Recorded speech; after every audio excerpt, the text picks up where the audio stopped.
تمہید میں ایک بات تمثیل کے رنگ میں عرض کرنا چاہتا ہوں کہ کھیت چاہے جتنا زرخیز ہو، اس پر ایک وقت آتا ہے کہ وہ فصل دینا چھوڑ دیتا ہے، اور وہاں کوئی بجائی جو ہے وہ کارگر نہیں رہتی بلکہ ممکن نہیں رہتی۔ تو بس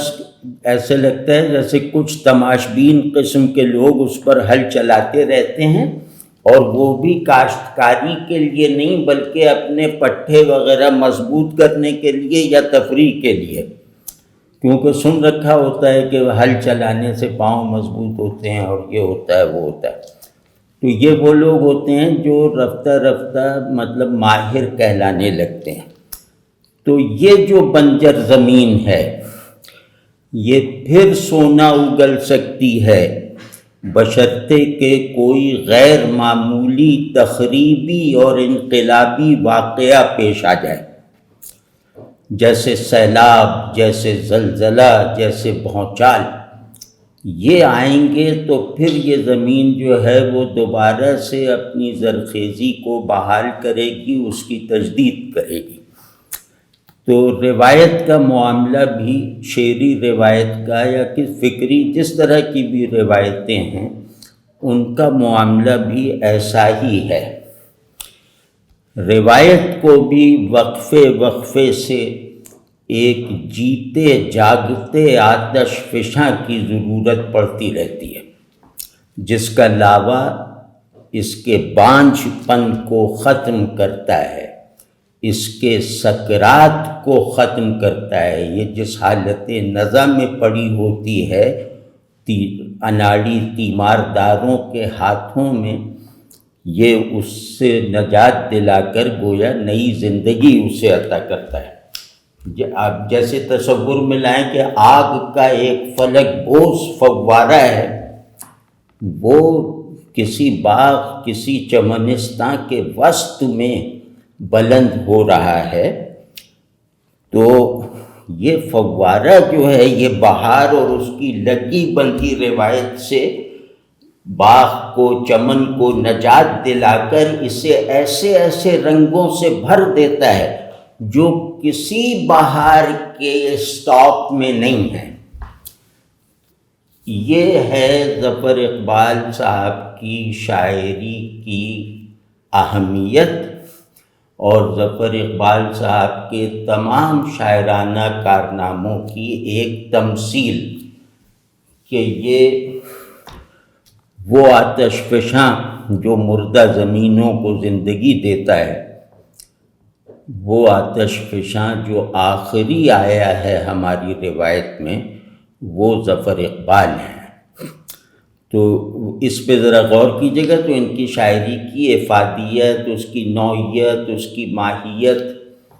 اور اس کی حیثیت کا تعین کرنے میں آسانی رہے گی۔ تو یہاں جیسے میں بتاؤں کہ جب میں نے ان کا مجموعہ پڑھا، میں نے پہلے گل آفتاب پڑھا ہے، بعد میں آب رواں پڑھا ہے، تو یہ سن 1967-68 کی بات ہے۔ کراچی میں رہتے تھے، تو جب گل آفتاب آیا، گل آفتاب کی اشاعت ہوئی، تو اشاعت ہوتے ہی جیسے وہ ایک ہنگامہ سا پھوٹ پڑا تمام ادبی دنیا میں۔ اور وہ جیسے کراچی میں تو آپ جانتے ہیں وہ ایک لگا بندھا سا شہر ہے، تو اس میں تو یہ بالکل ہی ایسے لگ رہا تھا کہ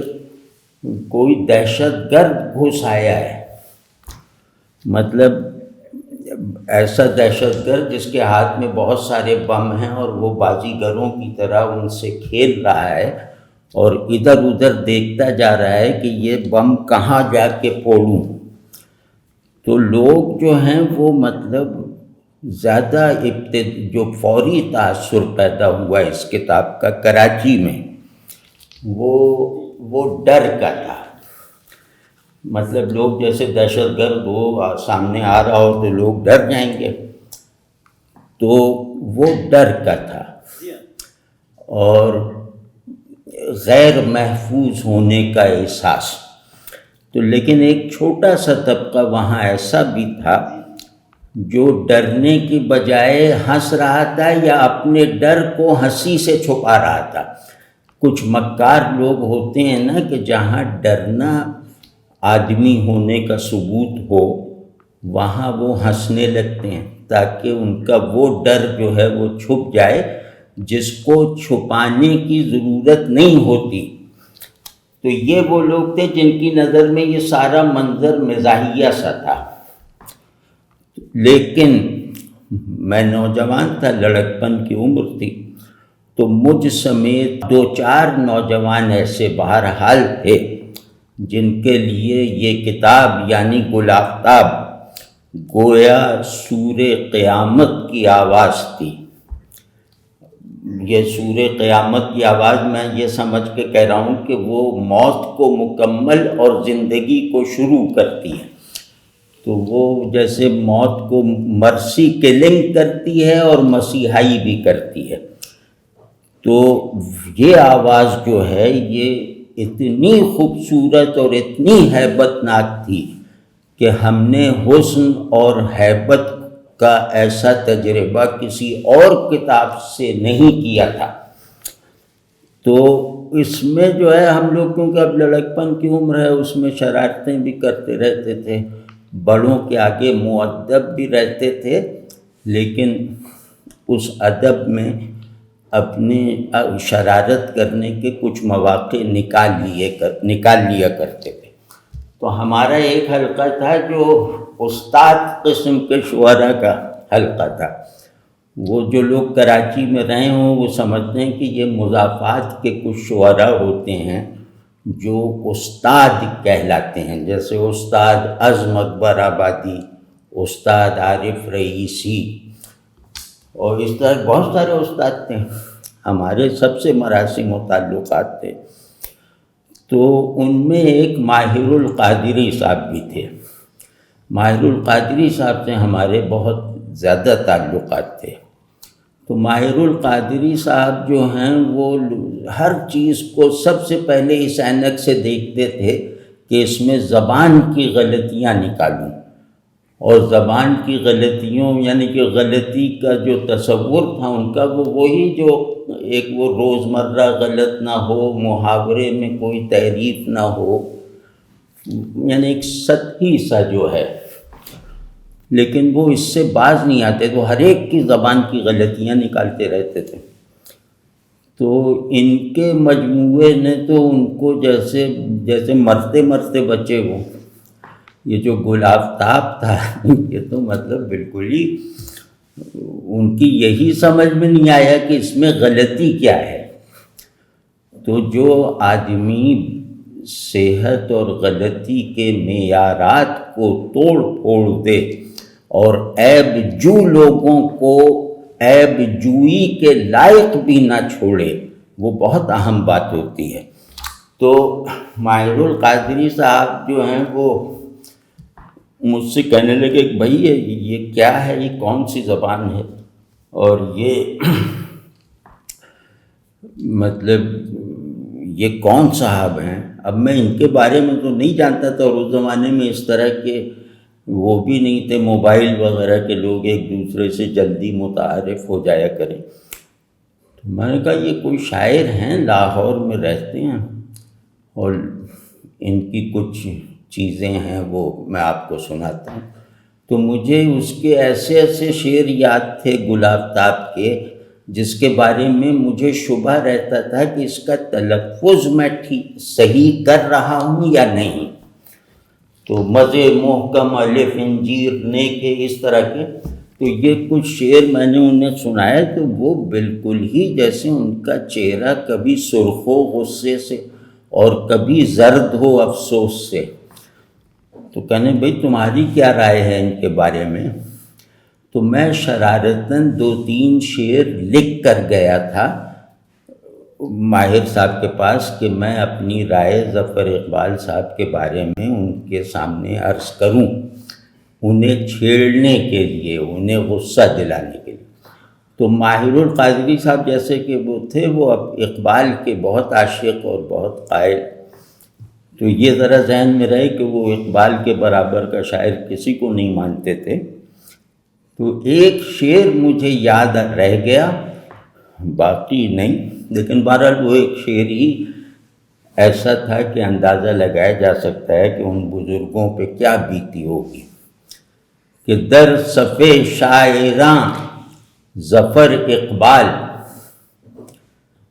در صف شاعراں ظفر اقبال، نیست ہم قامتش مگر اقبال۔ تو اب وہ اقبال کا نام اور اس طرح یہ وہ، تو مطلب یہ ہے کہ بس جان بچا کے وہاں سے بھاگنے ہی پڑا۔ تو یہ ظفر اقبال صاحب جو ہیں، یہ مطلب یوں سمجھنا چاہیے کہ آب رواں نے ان کے لیے قبولیت کی ایک ابتدائی زمین تیار کی، لیکن لوگوں کو یہ اندازہ نہیں تھا کہ اس زمین پر آنکھوں کو پرانے انداز کی تسکین دینے والے پھول نہیں کھلائے جائیں گے، یہاں اب دھماکے ہوں گے۔ یعنی کہ گل آفتاب نے آ کے اس زمین سے وابستہ تمام توقعات اور تمام مفادات کو جیسے غارت کر کے رکھ دیا۔ تو وہاں تو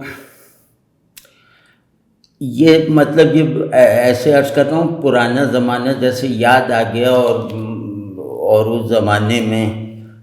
ان کا جو ان کے بارے میں جیسے جیسے متضاد تصورات تھے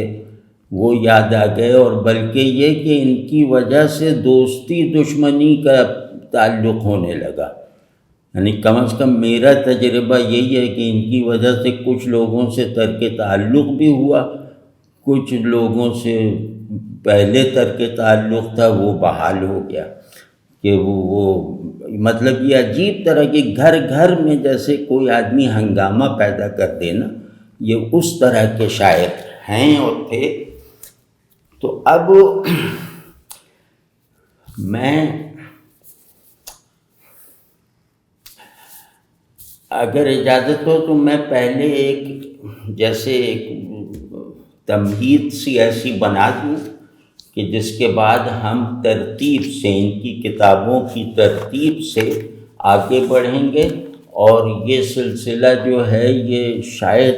کچھ نشستوں تک جاری رہے۔ اور میں یہ بالکل یقین سے کہتا ہوں کہ اگر ظفر اقبال کی شاعری پر کوئی مطلب ظفر اقبال کی شاعری پر اس وقت سیر حاصل گفتگو کی جائے تو اس کے لیے 100 نشستیں کم ہیں۔ تو بہرحال ہم اس کا اپنی مجبوری کا لحاظ رکھتے ہوئے گفتگو کریں گے، لیکن اپنی دانست میں پوری کوشش کروں گا کہ اس نگار خانے کے ہر رنگ پہ کی طرف کم از کم ایک بلیغ اشارہ ضرور ہو جائے۔ تو اس میں جو ہے ان کی شاعری کو پڑھنے سے پہلے کچھ چیزیں میں عرض کر رہا ہوں جن کے لیے تیار رہنا چاہیے،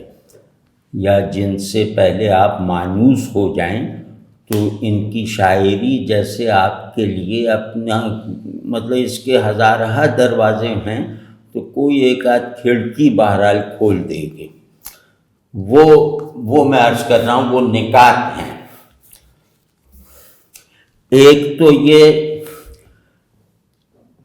کہ ان کی فنکاری کا مطلب ہے قدرت کلام، اور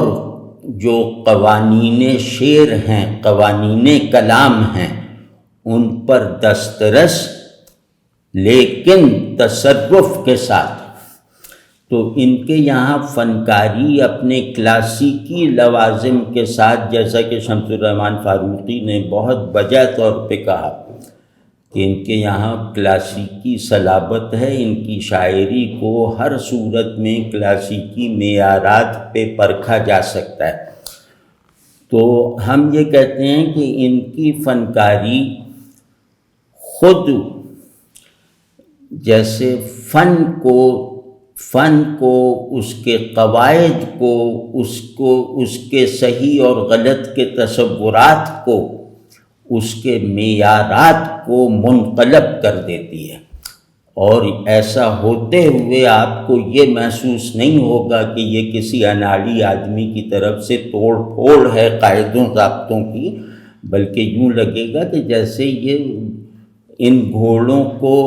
اتنا سدھا دیا گیا تھا کہ یہ بالکل ہی اونگ رہے تھے، ایک آدمی آیا اور اس نے انہیں پھر سے اڑیل بنا دیا کہ اب اس پہ بیٹھ کے دکھاؤ، اور پھر جب کوئی نہیں بڑھا تو خود بیٹھ کے ان پہ خود سوار ہو کے انہیں ایک ایک کو رام کر کے دکھایا۔ ان کی پوری شاعری فنی در و بست میں فنی قدرت کے حساب سے اور اپنے تخلیقی غلبے اور تسلط کو فن پر نافذ رکھنے کی جہت سے ایسی ہے کہ ہم اسے یہ عنوان دے سکتے ہیں کہ فنکاری ماورائے فن، وہ فنکاری جو فن سے پیدا نہیں ہوئی بلکہ فن کو پیدا کرتی ہے۔ اور اس فنکاری کے کچھ حصے ہیں، جیسے فنکاری تو سمجھیں شاعری اول و آخر فن ہے، یعنی تخیل کا فن، ادراک کا فن، اظہار کا فن، مبالغے کا فن وغیرہ وغیرہ۔ تو اور اس میں ایک پرلطفی ضرور ہوتی ہے، کوئی بھی فن ہو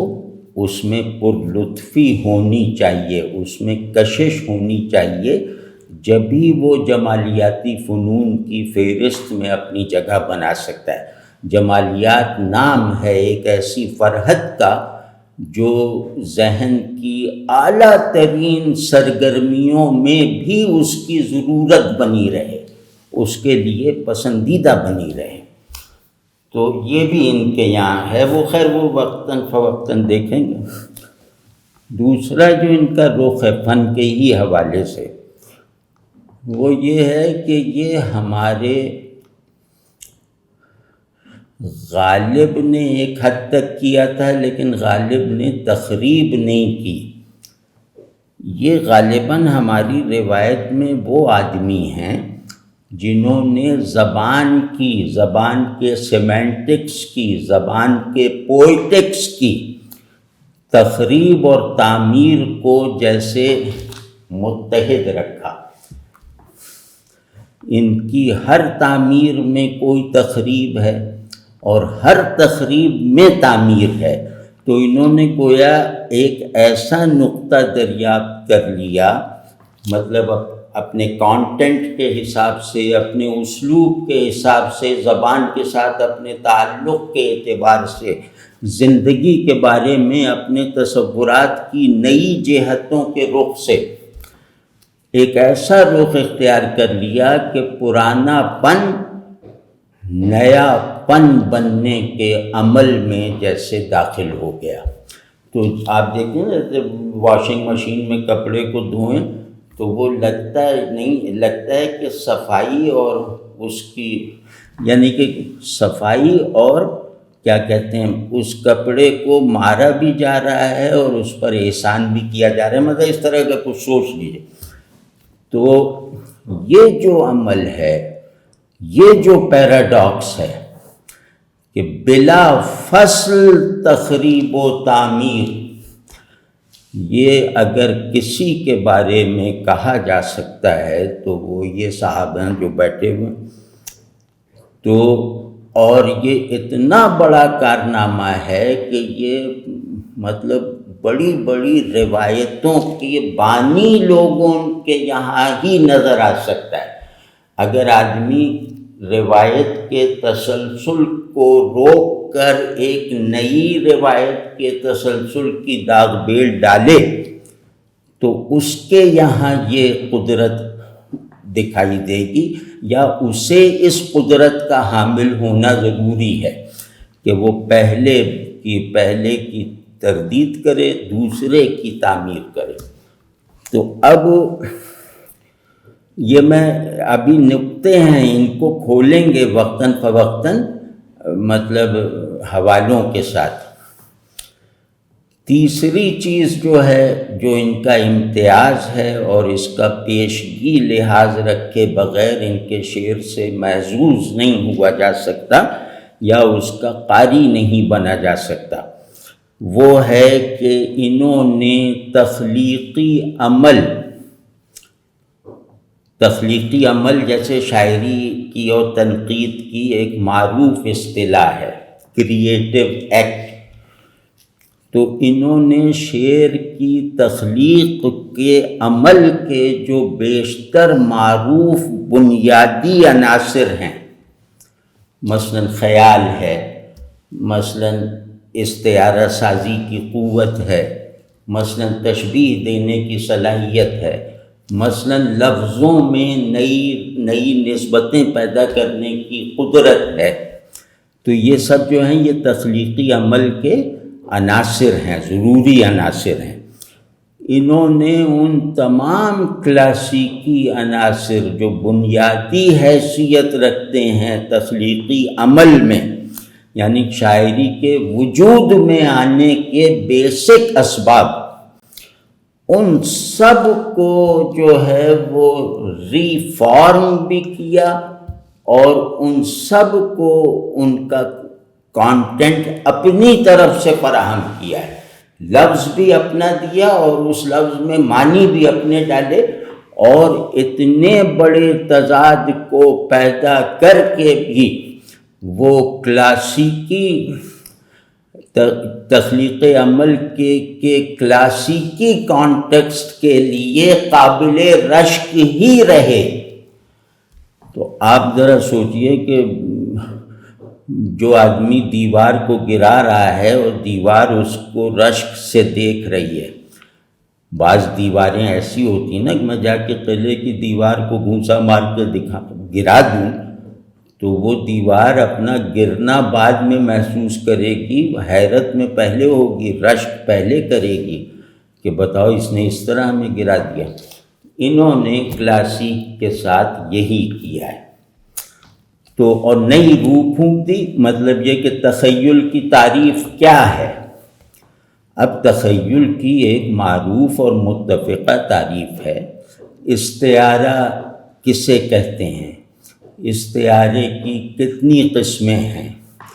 مضمون بندی کیا ہوتی ہے؟ معنی آفرینی کیسے ہوتی ہے؟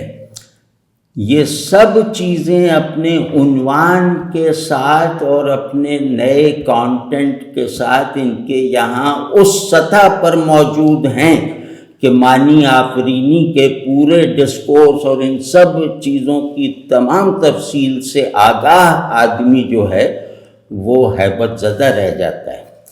وہ کہتا ہے کہ اچھا اب تک جس چیز پر میں تکیہ کیے ہوئے تھا، جس چیز پر میں نے قناعت کر لی تھی، وہ میری بہت بڑی غلطی تھی۔ انہوں نے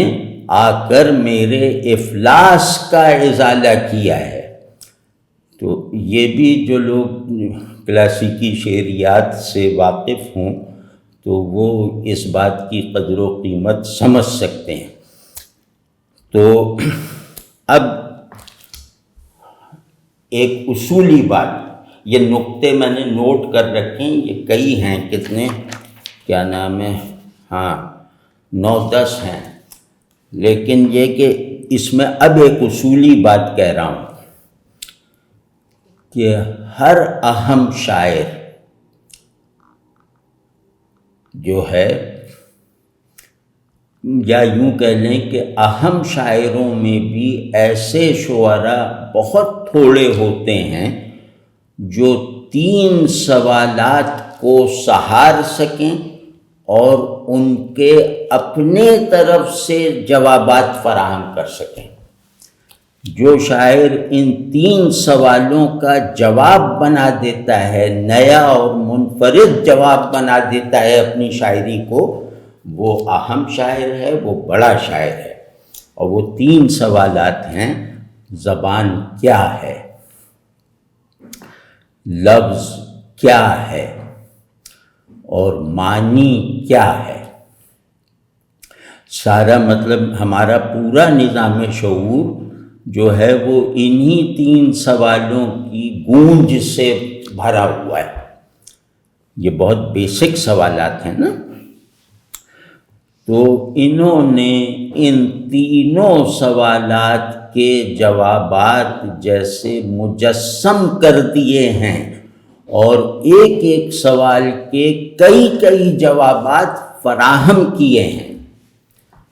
تو مطلب یہ کہ کہیں اگر یہ کہیں کہ تخیل جو ہے وہ حس ہے، وہ نظر آنے والی تصویریں بناتی ہے، اور کہیں یہ کہیں کہ بھئی یہ احساسات میں جیسے ایک مصورانہ سا آہنگ پیدا کر دیتی ہے، دکھائی کچھ نہیں دیتا، تو اب یہ دونوں باتیں 2 مختلف جوابات ہیں، اور ان 2 مختلف جوابات کا سنتھیسس ان کی شاعری پڑھنے کے نتیجے میں آدمی کو خود بخود حاصل ہوتا رہتا ہے، بشرطے کہ وہ بیدار ہو کے پڑھے۔ تو یہ بھی ہم دیکھیں گے، یہ سب چیزیں جو ہیں یہ ہم مثالوں کے ساتھ، بلکہ یوں کہیں کہ ثبوتوں کے ساتھ دیکھیں گے۔ اور جیسے وہ پہلے ہی بات کر دی کہ آپ اپنی ہر کلاسیکی کسوٹی پر انہیں پرکھ کر دیکھیں تو یہ کھرے نکلیں گے۔ مطلب یہ کلاسیک کی جڑ چاہے یہ اکھاڑ دیں، لیکن جس کو اکھاڑا ہے اس کے لیے یہ سنگ بنیاد کی حیثیت بھی رکھتے ہیں۔ تو یہ ہے کہ شاعری ان کی جدید ہے، اور جدید بھی کوئی اچھا لفظ نہیں ہے، ہم تو ویسے ہی کہہ رہے ہیں، ورنہ یہ شعر کی کوئی صفت نہیں ہے، خوبی نہیں ہے کہ جدید ہے، اور معیار ان کا کلاسیکی ہے۔ تو کلاسیکی کیا کہتے ہیں کہ جہاں اصول تخلیق، اصول تنقید اور اصول ذوق یہ انتہا کو پہنچ کر یکجا ہو کر قانون بن جائیں، اٹل قانون، اس کو کہتے ہیں کلاسیک۔ تو ان معیارات پہ کہہ رہے ہیں ہم، اور اسی وجہ سے ہر آدمی یہ محسوس کرنے کے لائق ہے، ان کا ہر قاری، چاہے وہ کوالیفائیڈ ریڈر نہ بن سکا ہو، وہ بھی ان کی شاعری کا یہ ذائقہ جو ہے وہ اپنی جیسے چکھتا ہے کہ یہ بالکل مختلف چیز ہے۔ اور چاہے آپ نے دنیا بھر کی شاعری پڑھ رکھی ہو تو آپ بھی اس احساس میں اس کے ساتھ ہیں، صرف یہ کہ آپ کو آپ اس احساس کو اچھی اصطلاحوں میں بیان کر سکتے ہیں۔ تو وہ یہ ہے کہ یہ جیسے انفرادیت کی اینٹوں سے بنے ہوئے آدمی ہیں، ان کے بلڈنگ بلاکس جو ہیں وہ انفرادیت کے بھٹے سے نکلے ہیں، تو مکمل انفرادیت۔ اور ایک بات میں نے انہیں میری ان سے بھائی ایک ہی ملاقات ہے، وہ بھی سرسری سی، اور وہ مطلب میری سعادت ہے، لیکن ایک ہی ملاقات ہے۔ اور تو ایک مرتبہ جب میں نے انہیں صبح ایک میسج کر دیا، میں ان کی کتاب پڑھ رہا تھا، وہ اب تک کی پہلی جلد آئی تھی، تو وہ میں دیکھ رہا تھا، تو اچانک ایک جیسے حالت سی طاری ہو گئی، جیسے ہوتا نہیں کہ ایک مجذوبیت سی پیدا ہو جائے کسی چیز کو پڑھ کے، تو جیسے بے بسی سی، ایک نشاتیہ بے بسی، بے بس ہونا اچھا بھی بہت لگتا ہے۔ تو وہ جو طاری ہوئی تو میں نے ان کے نمبر پہ ایک میسج لکھ کر بھیجا۔ وہ میسج کی عبارت میرے ذہن میں نہیں ہے، لیکن مضمون میرے ذہن میں ہے، اور گمنام، مطلب اب نیچے اپنا نام نہیں لکھا، کہ کسی بھی زبان میں اپنی تمام تر تخلیقی سکت کو ایک شاعر میں مجسم کرنے کی جتنی بھی قوت اور سکت ہو سکتی ہے وہ اردو زبان کی حد تک آپ کی تعمیر و تشکیل میں صرف ہو گئی ہے۔ اور میں اس فقرے پر نہ صرف یہ کہ قائم ہوں بلکہ میں اسے شرط سمجھتا ہوں حسن ذوق کی اور حسن فہم کی کہ ظفر اقبال کی شاعری پڑھتے وقت اس فقرے کے ساتھ مکمل تصدیقی موافقت اگر محسوس نہیں ہو رہی تو آپ کو دوبارہ پڑھنی چاہیے۔ تو یہ ہو گیا، یہ کیا ہے، نقطہ نمبر 7۔ پھر یہ کہ یہاں آپ کو مضامین یعنی مضمون بندی کا ایک نیا آرڈر ملے گا۔ یعنی مضمون کہتے ہیں کہ ایک مطلب ایک واقعہ سا جس کے بیان میں کئی لفظ لگیں۔ تو مطلب یہ کہ لفظوں سے مل جل کر بنا ہوا ایک قابل شناخت واقعہ یا تصور یا تصویر یہ مضمون ہوتی ہے، اور مضمون میں حرکت لازمی ہے،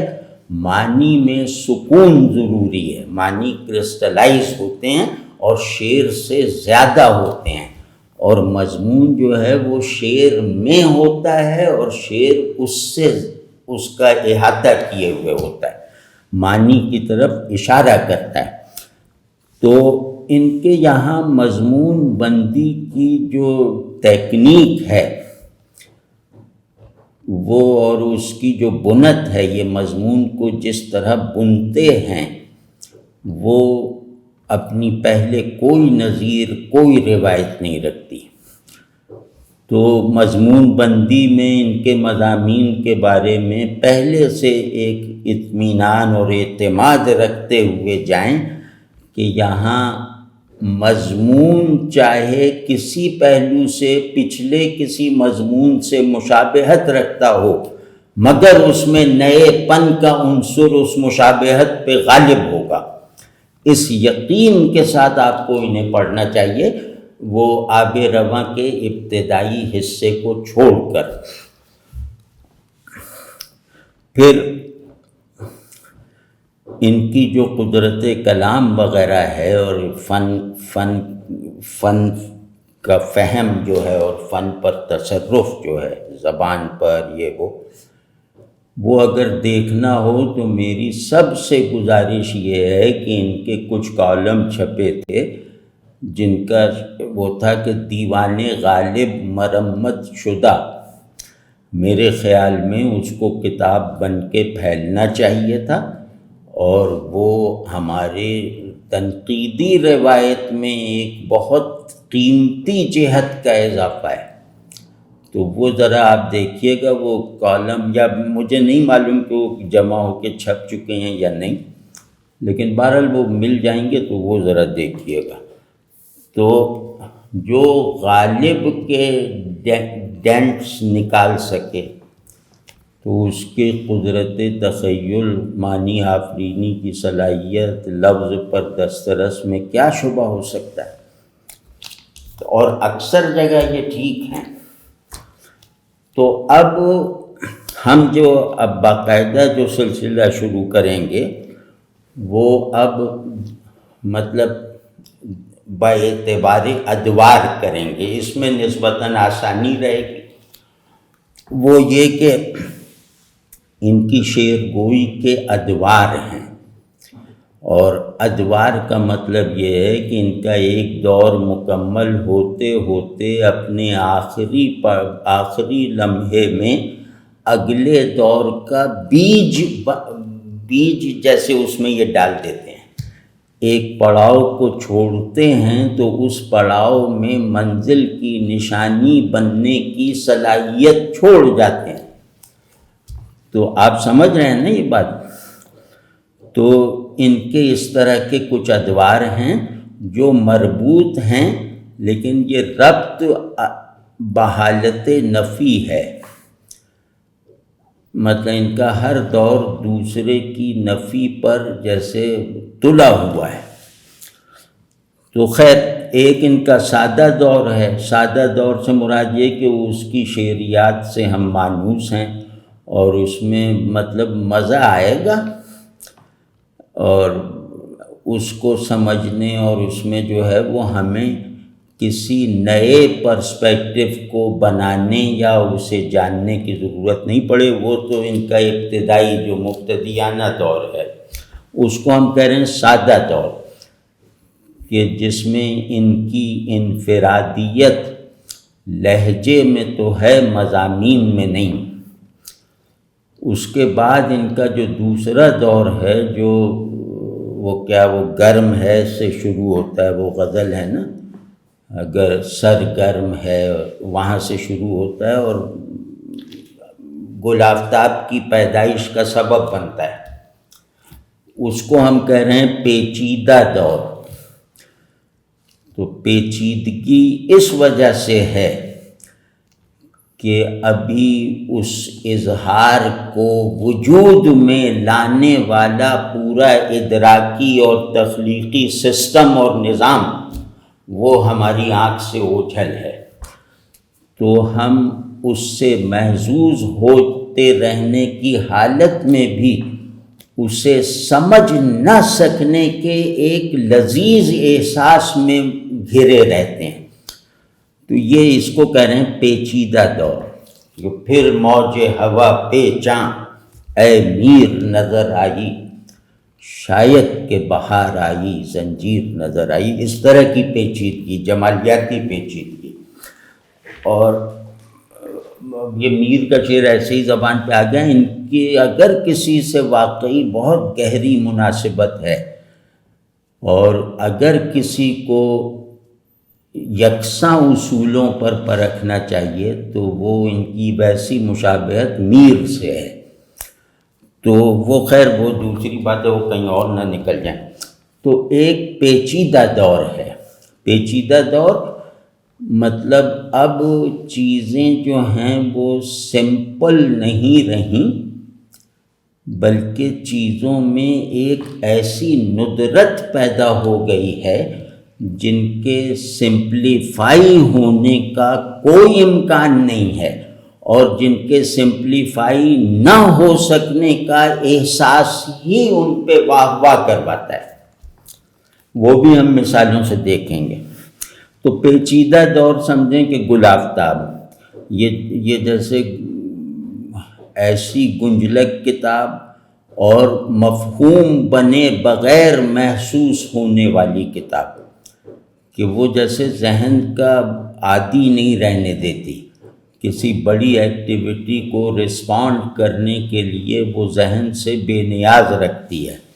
اور اس میں جو خاص طور پہ یہ شمس الرحمن فاروقی صاحب نے ایک بات بڑی پکڑی اس میں، کہ وہ جو ایک سینسوس پوئٹری کہلاتی ہے وہ اس کا ایسا ہی مجموعہ ہے جیسے اووڈ وغیرہ کا ہے۔ تو وہ بھی بہرحال ہے، لیکن اب اس کی طرف زیادہ نہیں جاتے، وہ تھوڑی مطلب تکلف کی بات ہے۔ تو اب اس پیچیدگی کے بعد اب یہ اپنی طاقت، وہ پیچیدگی جیسے ان کا جم ہے، گل آفتاب ان کے لیے جم ہے، اکھاڑا ہے جہاں انہوں نے ساری ورزشیں کر لیں، اور اب ان کا دور جو شروع ہوا ہے وہ تخریبی دور ہے، یعنی ایسی تخریب جو سمجھ میں بھی آ جاتی ہے۔ پیچیدگی بھی تخریبی ہے لیکن وہ سمجھ میں نہیں آتی۔ تو اب ان کی تخریب کرسٹلائز ہو گئی ہے اور اپنی ساخت میں مثبت ہو گئی ہے۔ تو ایک مثبت تخریب جو ہے وہ گل آفتاب کے بعد شروع ہوتی ہے، اور اس تخریب میں سب کچھ آ جاتا ہے، مطلب ہمارے اندر جمالیات کے جتنے بھی اسٹرکچرز ہیں ہمارے اندر اور ہم سے باہر متون میں، ان سب کو انہوں نے ڈھایا ہے اور پھر جب نئے سرے سے تعمیر کیا ہے تو ڈھائی جانے والی ملکیتوں پر افسوس نہیں رہا ان کے مالکوں کو۔ تو پھر اگلا دور ہے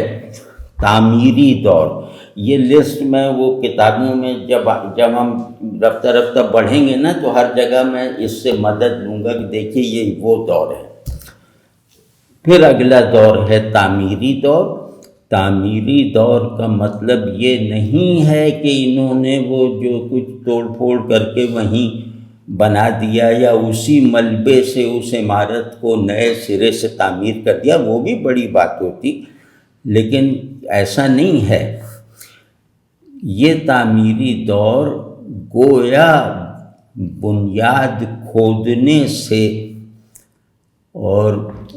اوپر کی آخری منزل بنانے تک ان کا اپنا ہے۔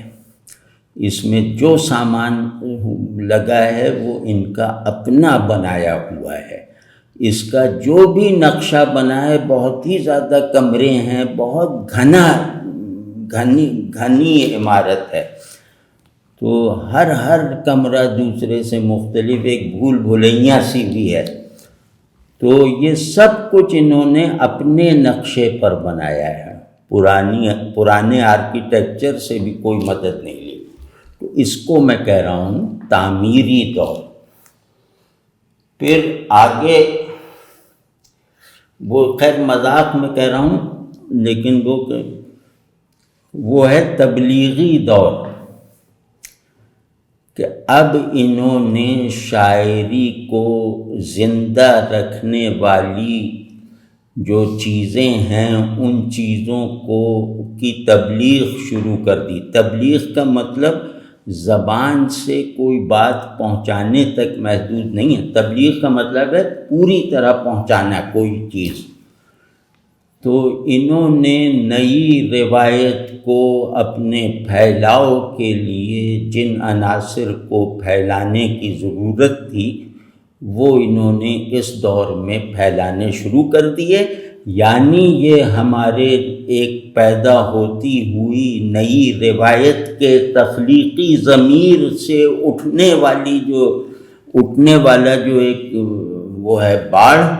اس باڑھ سے اب دوسروں نے بھی بھیگنا شروع کر دیا۔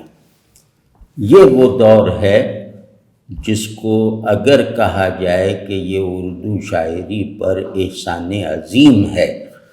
یہ شاعری کے مستقبل کو مطلب ٹھیک رکھنے کی واحد صورت ہے، تو غلط نہیں ہوگا۔ تو وہ یہ ہے کہ یہ پھر اب لوگوں کی ان کی اٹریکشن، لوگوں کے اندر تخلیقی قوت کی پیدائش کا اور تخلیقی جہتوں کے واضح ہونے کا سبب بن گئی۔ انہوں نے لوگوں کی تخلیقیت کو میں زندہ رہ جانے، ریلیونٹ رہ جانے کے عناصر داخل کیے، اور یہ ہم آپ دیکھتے ہیں کہ اب اردو شاعری جو جونیئر لوگ کر رہے ہیں، مطلب نوجوان یا مطلب جو مجھ سے جو بات کی نسل والے ہیں، تو ان میں صرف وہی شاعر قابل توجہ ہے جو دبستان ظفر اقبال میں رجسٹر ہے۔ تو مطلب اب ان کی مہر لگے بغیر، ان سے شجرہ ملائے بغیر غزل گوئی ممکن نہیں ہے۔ یعنی غزل گوئی بامانی نہیں ہے، ویسے تو ورسیفیکیشن تو ممکن ہے۔ تو یہ مطلب یہ کوئی اور مثال نہیں ہے ایسی کہ ایک آدمی ساری روایت کے وہ اپنی ذات میں ایک روایت بن جائے، یہ کوئی معمولی بات نہیں ہے۔ تو اب لگتا یہی ہے کہ اب روایت کو کہا جائے گا کہ یہ ظفر اقبال کی ہے یا نہیں۔ تو اگر ہے کہہ دیں آپ کہ ہاں یہ اس روایت میں ہے فلاں کتاب، تو ہم جا کے اسے ڈھونڈ کے پڑھیں گے، اور اگر کسی نے بتایا کہ نہیں ظفر اقبال کی روایت میں نہیں ہے، فلاں کی روایت میں ہے، تو میں تو کم از کم نہیں جاؤں گا۔ تو آپ سمجھ رہے ہیں نا یہ مطلب کیا کہنے۔ اب یہ مبلغ بن گئے، انہوں نے اپنے مقلد تیار کر لیے، اور بہت ہی انہوں نے مقلدوں نے بھی سرگرمی دکھائی، وفاداری اور شکر گزاری بھی دکھائی۔ تو اس کے بعد ایک دور جو ان کا اب چل رہا ہے وہ دور ہے استغنائی دور، یعنی یہ ہے تو کیا وہ ہے تو کیا، اپنے آپ کو اپنے ہی کیے ہوئے تمام کارناموں سے لا تعلق رکھ کر اب کسی اور روایت کے احیاء میں جیسے خود کو صرف کرنا۔ تو آپ سمجھیں نا، یہ تنہا تھے، اپنی تنہائی کو جیسے ایک سوسائٹی سی بنا دی، اور پھر وہ سوسائٹی جب بن گئی تو پھر یہ اپنی تنہائی میں واپس آ گئے۔ تو انہوں نے اپنے سارے سفر میں اپنی انفرادیت اور تنہائی کی تکمیل کی ہے۔ اب ان کی تنہائی اور انفرادیت ایک اپنے کمال کو، اپنی تکمیل کو پہنچ گئی، اور اب یہ اسی میں مقیم ہیں۔ بلکہ وہ انفرادیت ایسی ہے کہ یہ جیسے یہ اس کے مکین نہیں ہیں، وہ ان کی مکین ہے، وہ ان میں سما گئی۔ تو یہ جیسے ہم نے فہرست سی بنائی ہے اپنے کاموں کی، اب ذرا سا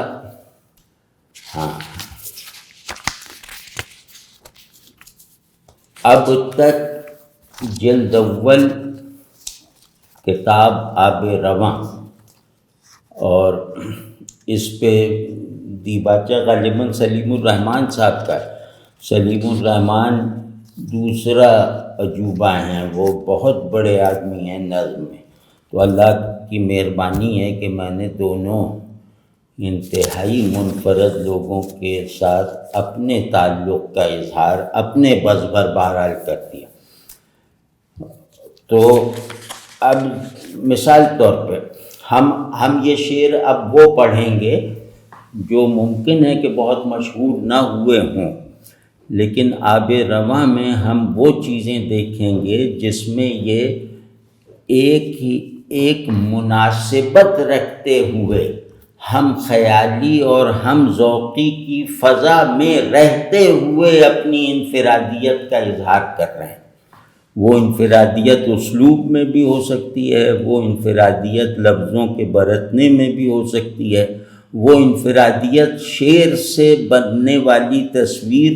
میں بھی ہو سکتی ہے، مفہوم میں بھی ہو سکتی ہے۔ لیکن لگے گا یہ کہ یہ سب ایک ہی جیسے ایک ہی ماحول میں 100 آدمی ایک ماحول کے ہیں،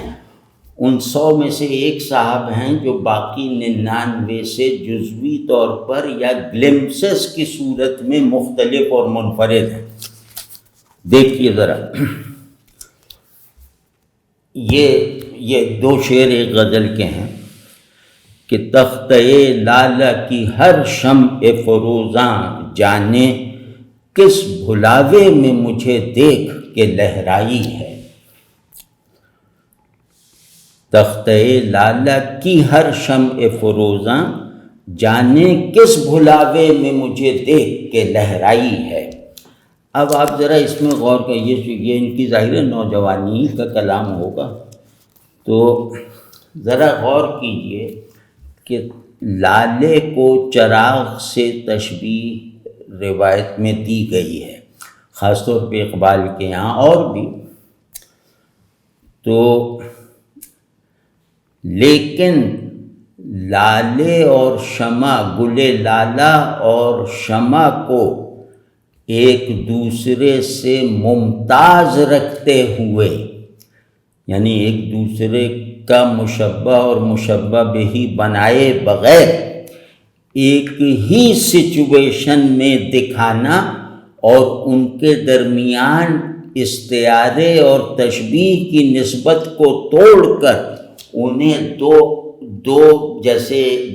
ایک دوسرے سے بالکل خود کفی، مطلب ایک دوسرے سے بالکل ممتاز اور علیحدہ وجود کی حیثیت سے دکھا کر پھر اس کے بعد ان سے پیدا ہونے والے تاثر، ان کے تخیل کی تشکیل میں صرف ہونے والی جو صورتیں ہیں، ان سب کو ایسا تازگی کے ساتھ، ایسی شادابی کے ساتھ برتا ہے کہ ہمارا چراغ کا تجربہ اور گل لالہ کا تجربہ جو ہے وہ گویا ایک نئی حیت وحدانی اختیار کر لیتا ہے۔ تو تخیل کی ندرت یہی ہوتی ہے نا کہ آپ کے البم میں دیکھے ہوئے عناصر کو ایک نئی ترتیب سے گزار کر جب دکھایا جائے تو آپ کو یقین ہو کہ یہ منظر میں نے پہلی مرتبہ دیکھا ہے۔ تو تخیل کی جو تخیل کی جو ندرت ہوتی ہے وہ یہ کہ 1,00,000 تصویروں کے البم میں، یعنی چاند کی 1,00,000 تصویروں کے البم میں چاند کی ایک ایسا فوٹوگراف یا تصویر لے آنا جو ان 1,00,000 تصویروں سے الگ ہو۔ تو یہ اس طرح کا ہے۔ اب اس کو ذرا سا اندر سے جھانکنے کی کوشش کرتے ہیں، اور ایک یہ کہ ان کے شعر کو مفہوم کی حد تک رکھنے کی کبھی کوشش نہیں کرنی چاہیے۔ یہ اصل میں شعر کی مفہومی ساخت ہی کو تو توڑنا چاہتے ہیں، یہ شعر سے ایک ایسا تجربہ کنسٹرکٹ کرتے ہیں جس کو جو مطلب یہ کہ ذہن میں تجسس تو پیدا کرتا ہے، لیکن ذہن کو اس کا احاطہ کرنے کے لائق نہیں چھوڑتا، اور ذہن اپنے آبجیکٹس کے ساتھ جس طرز کے تعلق کے نتیجے میں ان کی معنویت متعین کرنے کا عادی ہے، یہ اس عادت کو توڑ دیتے ہیں، اور اب ذہن کو گویا شے کے ساتھ تعلق کا کوئی نیا زاویہ اور کوئی نیا مقصد چننا پڑتا ہے۔ تو اس لیے میں کہہ رہا ہوں کہ مفہومی بنت اس کی نہ دیکھیں، اس کو آپ پہلے ایک تصویر کی طرح دیکھیں کہ گل لالہ کا تختہ ہے، کیاری ہے کوئی، اور وہ کیاری میں ہر پھول جو ہے ایسا لگ رہا ہے کہ جیسے وہ روشن چراغ ہے۔ تو اب ہر پھول روشن چراغ ہے، اب اس پھول نے، یعنی گل لالہ مذکر ہے، لیکن گل لالہ نے خود کو ٹرانسفارم کر کے اپنی وجودی توسیع غیریت کے اصول پہ کر کے مجھے اپنی طرف متوجہ کیا، اور وہ تو یہ کیا، لیکن میری سمجھ میں نہیں آ رہا کہ یہ کس بھلاوے میں، بھلاوا یہاں بہت اچھا آیا ہے کہ کس بھلاوے میں مجھے دیکھ کے لہرائی ہے کہ اسے کیا غلط فہمی ہو گئی ہے، یہ مطلب بالکل ہی جیسے بھول گئی ہے کہ میری طرف اس طرح نہیں دیکھنا چاہیے، تو مطلب کچھ بھی اس میں فرض کرتے چلے جائیں، تو یہ مجھے دیکھ کے لہرائی ہے۔ مطلب اب اس میں خوبصورتی ذرا دیکھیے، ابھی ہم صرف آنکھوں کو رہنما بنا رہے ہیں، آنکھوں کو وسیلہ بنا رہے ہیں اس شعر کے ساتھ مناسبت پیدا کرنے کا، یا اس شعر کو اچھی طرح جھانکنے کے لیے آنکھوں سے کام لے رہے ہیں۔ تو اب آپ یہ دیکھیے کہ اب ایک تصویر ہے کہ گل لالہ کوئی 500 گل لالہ ہیں، اب ان میں وہ 500 گل لالہ ہیں، یہ بھی بالکل ٹھیک ہے، لیکن اگر انہیں کہو کہ یہ 500 چراغ ہیں جو روشن ہیں تو یہ بھی بالکل ٹھیک ہے۔ تو اب یا جو ہے، یا کو وجہ اتحاد بنانا، یہ معمولی قدرت کلام نہیں ہے یا ہمیشہ تفریق کے لیے ہوتا ہے۔ تو اب اس میں یہ کہ اب گلے لالا، کیونکہ گلے لالا کے طور پر پرسیو ہونے کی ایک روایت رکھتا ہے، تو اب اس گلے لالا نے اپنے آپ کو چراغ بنا کر گویا اپنا جینڈر بدل لیا ہے، اور یہ گلے لالا لہرا رہا ہے کہنے کی بجائے اب ہم یہ کہیں گے کہ یہ لالا شمع بن کر لہرا رہی ہے۔ تو جہاں جینڈر لیسنس یا جینڈر کے تضاد کو یا جینڈر کی فکسٹی ہے اس کو توڑ دیا جائے، اور توڑنے کے باوجود اسے دونوں جینڈرز کے لیے بامانی اور حقیقی رکھا جائے، یہ بہت بڑی بات ہوتی ہے۔ تو اور لہرانا مطلب یہ اب ان کے یہاں آگے چل کے ہم دیکھیں گے کہ افعال سے معنی پیدا کرنے کا ایک عجیب ملکہ ہے۔ معنی کی پیدائش اسما سے ہوتی ہے، اسم سے، لیکن ان کے یہاں معنی کی تشکیل میں افعال کا بھی بہت بنیادی کردار ہے۔ یہ بڑی بات ہے، اور یہ ہمارے یہاں میر کے یہاں تھی۔ تو لہرائی ہے، لہرائی کا مطلب ہے کہ اپنی شادابی کے وفور سے مجذوب ہو کر وہ لہرائی، اور دوسرے یہ کہ مجھے دیکھ کے لہرائی ہے کہ اب تک اس کے لہرانے کا، اس کے نشاطیہ وفور کا موقع نہیں آیا تھا، جواز چراغ بن کر بھی فراہم نہیں ہوا تھا۔ اب میں جیسے ہی نظر آیا ہوں تو اسے اپنی تکمیل پہ لہرانے کا جواز حاصل ہو گیا ہے۔ تو جیسے خیر مقدمی انداز میں لہرائی، تشکر کے ساتھ لہرائی، اور اپنے پورے فلو آف بینگ کے ساتھ لہرا رہی ہے۔ تو اس پہ یہ کہہ رہے ہیں، کیونکہ ان کی جیسے شروع سے ایک عادت ہے کہ ان کے یہاں سیلف ہیوملیشن بہت ہے، تو یہ مطلب چیز نادر سے نادر بات کو گویا کہہ کے اپنی تحقیر کا سبب زیادہ بناتے ہیں۔ تو یہ جیسے ایک مزاج ہے۔ تو مجھے دیکھ کے لہرائی ہے کس بھلاوے میں، یہاں بھلاوے کو اگر آپ نے اس کے لغوی معنی میں لیا تو شعر کا مزہ کرکرا ہو جائے گا۔ یہ بھلاوا جو ہے بس آپ اس کو اوپن اینڈڈ چھوڑیے، اور یہ سمجھیے کہ یہاں بھلاوا اگر متضاد معنی میں نہ لیا گیا، یا اگر غیر حاضر اور غیر مفہوم معنی میں نہ لیا گیا، تو میں نے اس شعر کے ساتھ تعلق اور رشتہ پیدا کرنے میں کامیابی نہیں حاصل کی۔ تو اب اسی کا دوسرا شعر آج پڑھ کے پھر وہ خاک در خاک چھپی ہے میری آنکھوں کی چمک، خاک در خاک چھپی ہے میری آنکھوں کی چمک، جس خرابے میں تیری انجمن آرائی ہے۔ اب دیکھیں روایتی کانٹیکسٹ ہے، منظر جیسے ایک وہ روایتی سا ہے، انجمن آرائی یعنی کائنات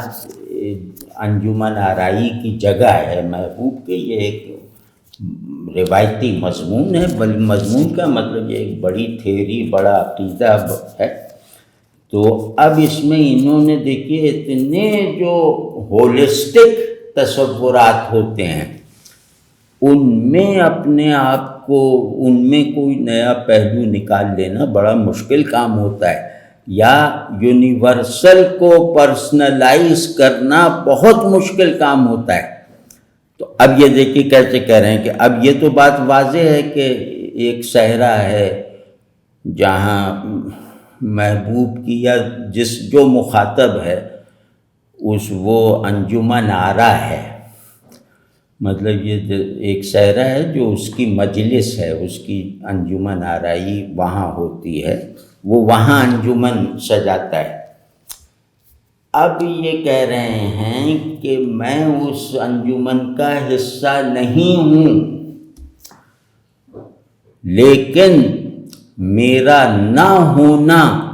وہاں میرے ہونے سے زیادہ شدید ایفیکٹ رکھتا ہے۔ یعنی میں اپنے نہ ہونے میں اس کے ساتھ تعلق اور اس کو دیکھنے کے منتہا پہ رہنے کی سچویشن اور حال حاصل کر لیتا ہوں۔ تو اب دیکھیں نا، ایک غائب محبوب ہے، مطلب روایت میں یہ کہ محبوب جو غیب میں ہے اور یہ کائنات اس کی نشانیوں کا مجموعہ ہے، یعنی وہ ایکسپریس کر رہا ہے، یہ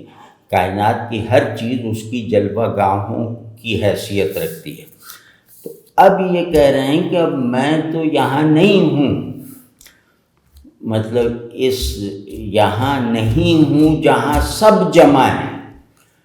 میں سب کی طرح تیرا نہیں ہوں۔ تو اب وہ بتا رہے ہیں کہ کیا خاک در خاک چھپی ہے میری آنکھوں کی چمک، کہ ذرہ ذرہ اس خرابے کا جہاں تو انجمن آ رہا ہے، ذرہ ذرہ تجھے دیکھ کر تیری دید کو مجھ میں منتقل کر رہا ہے، اور ذرہ ذرہ میری بینائی سے مستفید ہوا ہے۔ اب آپ دیکھیں کتنا بڑا دعویٰ بنے گا یہ، کہ جس طرح ذرہ ذرہ تیرا روزن بنا ہے، اسی طرح ہر ذرہ ذرہ تجھے دیکھنے والی آنکھ بنا ہے مجھ سے بینائی لے کر۔ کمال کا مضمون ہے، مطلب یہ کہ یہ مضمون جیسے نظیری بھی کہتا تو خوش ہوتا،